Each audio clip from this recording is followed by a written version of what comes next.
Oh boy, an album that's currently being critically panned and a motherfucking good Charlotte album. Can't wait to hear Crash tear these to ribbons like I absolutely 100% know he'll do. You 100% don't know shit, amigo. Guess what? I actually like both of these albums. So you can suck my dick.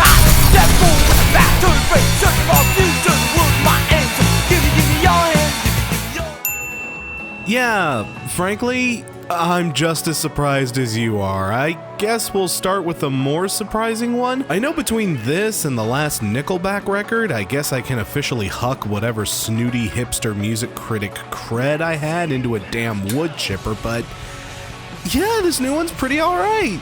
Even by my standards. Like I mentioned in previous reviews I've done on this group, I fucking hate Good Charlotte. I hate them. and to be honest, none of that's really changed. I still can't stand most of the Good Charlotte I've heard, and while 2016's Youth Authority was slightly better than I was expecting it to be, the fact that it was semi-competent was only surprising because they could never before reach those towering megalithic heights of whatever, it's fine. Please don't think I've grown any sort of 11th hour affinity for this group. I haven't. I have zero love for this band coming in, but like I also said in that very same review, One of the best parts of this job is going up to previously terrible acts, turning over that moss-covered rock, and finding out that, oh, hey, they actually grew up and started making music. Hey, that's cool. I know that sounds weird as fuck, but yeah, this is a good Charlotte album. Probably their best ever. So what makes this one stand out? Well, Good Charlotte has pulled a teensy bit of a Taking Back Sunday on us here. They grew the fuck up.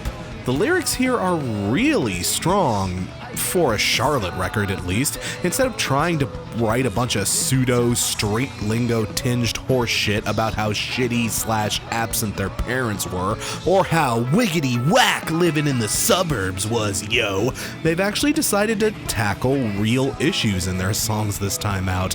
And while I get how the idea of Good Charlotte taking themselves seriously might sound actually worse than the Good Charlotte we already knew, but slow your roll, Chief. They actually did an okay job on this. Actual Pain is a touching little tribute to Lil Peep and a frank and earnest look at the way drug abuse harms people and the entire community around them. Better Demons feels like one of the Madden brothers' usual screeds about how shitty their childhood was, but it frames it in a way that's much broader in scope than just themselves and their own issues, and it illustrates how difficult integration into society and emotional growth can become when you've had such a harsh start. And Prayers is a somewhat spine-chilling little number about gun violence in America, the media, and how politicians respond to it. And motherfucker, when even good mother-humping Charlotte is writing poetic screeds on how fucked up gun culture is here, you know we have a motherfucking problem. Point being, this album gets dark. Very dark. It exhibits a darkness I've never seen in this band before. Man, I cannot argue for a second that the sincerity isn't in this one. It is.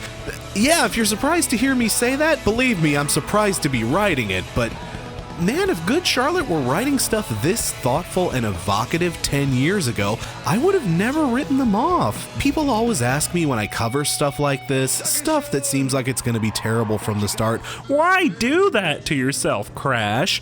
because of albums like this. That's why. It's always so much more invigorating to see a bad band get way better than to just write them off and walk away. You miss so much good stuff doing that. All that having been said, though, yeah, this album still has a few issues. It's not perfect by any means. For one, the musicianship, it's just still not that good. I know we tend to go super soft on pop punk for all that, but instrumental proficiency was always a big failing Good Charlotte had to deal with, and even though it's better than it's ever been here, it's still lacking by most standards. The album is good, but Sum 41's last record is still way better, if you catch my drift. And this album is also crazy short, too. Some of you might not consider that a bad thing, but at 9 tracks and 31 minutes, man, this thing is not a deep dive. It'll feel like the album is practically over right as it begins to build up steam.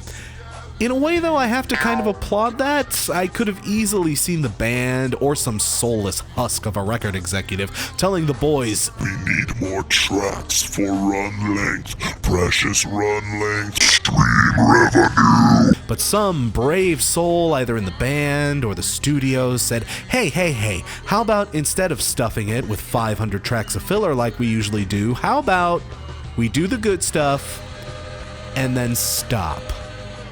Whoever that guy was, dude, I owe you a sandwich.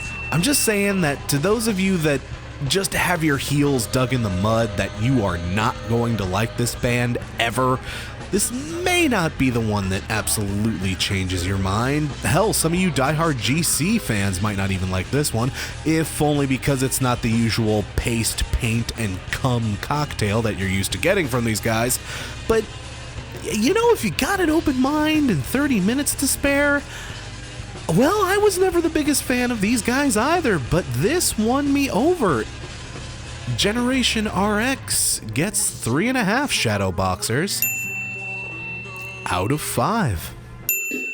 Okay, seriously, why the fuck do y'all hate Pale Waves? I so do not get this. I haven't been paying super close attention to it, but I feel like people have been almost giddy to take the bat to this particular release. I don't know, maybe it's just because I don't ingest as much of the poppier stuff as most other people tend to. Maybe it's just because I don't usually listen to singles, and I often do my best to ignore all that precious pre-release hype that so many of you insist upon thrusting onto me. But people, I just gotta be real with you here. I like this album. In fact, I think I love it. This might be one of my favorite poppier releases of the entire year. Though again, I at least get where some of the complaints are arising, for sure. And some of the gripes people do have with this record are definitely valid. In fact, the very first thought I had when listening to this album was, wow, this sounds like a female-fronted version of the 1975. The girl teen 75, or maybe even the goth teen 75, given their affinity for black lipstick and too much eyeshadow.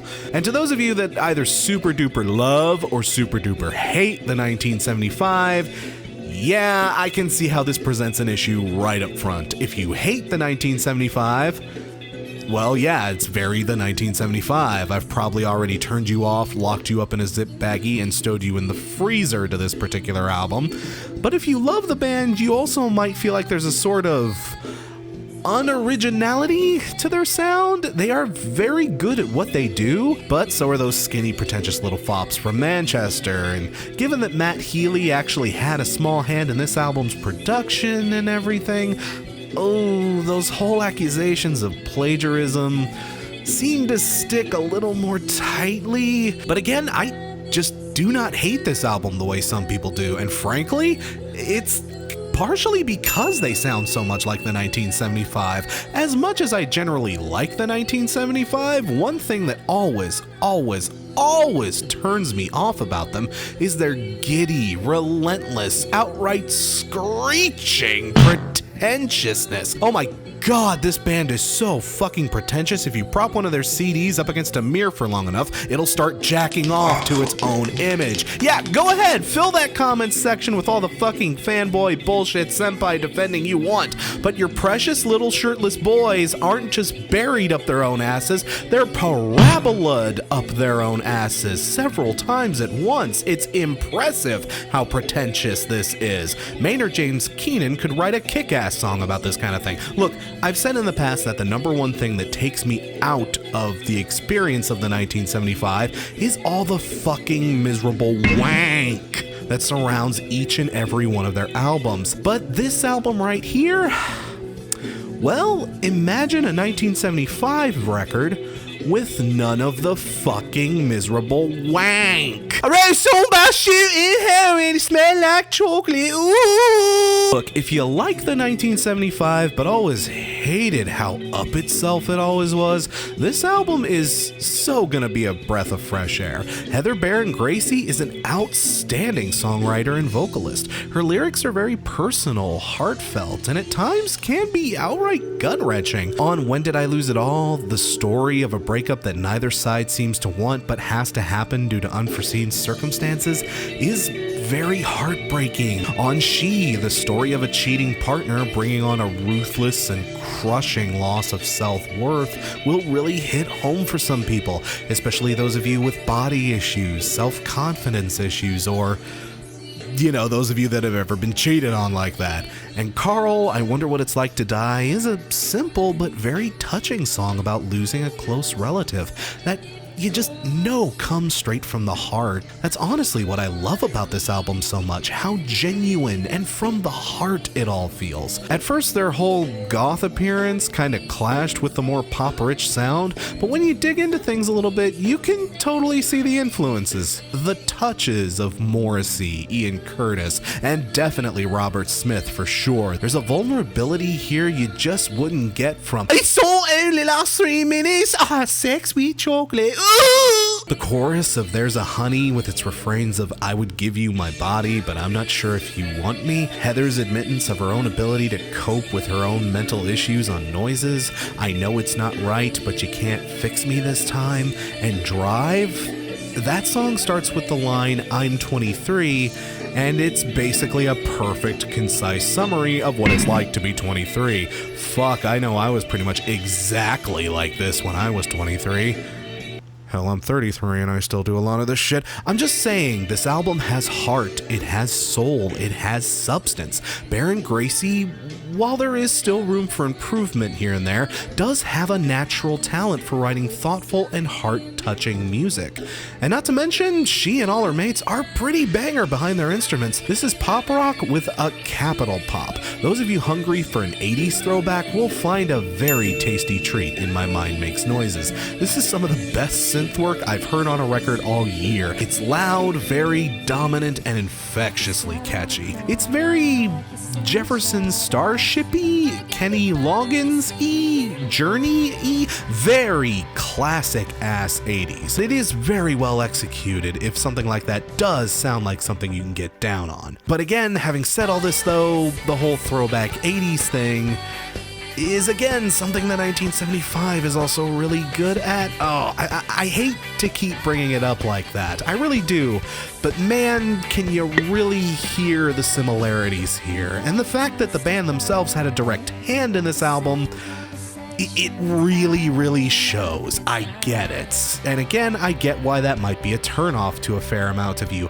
But to me, I don't know, this feels like all the wheat of a 1975 record with none of the chaff. I can't wholeheartedly say this album isn't derivative, but just because it's a bit derivative doesn't instantly make it bad. They aren't directly ripping from their songbooks or anything, and I feel like these guys have enough of a unique spin on things to justify their existence. And I can even say that I see enough talent and potential in this group to possibly see them expand and do even bigger things in the future. I know it's popular to hate on this album right now, and maybe some of the other critics will have harsher things to say about this album than I do, but people, I'm telling you, don't sleep on this. At least give it a try. Even if this doesn't wow you personally, I say keep your eyes on these guys. They'll probably end up surprising us somewhere further down the line. My Mind Makes Noises gets 4 disintegrations out of 5. Super special thanks to Mo Madison, Keller Oran, and Jack Brinton.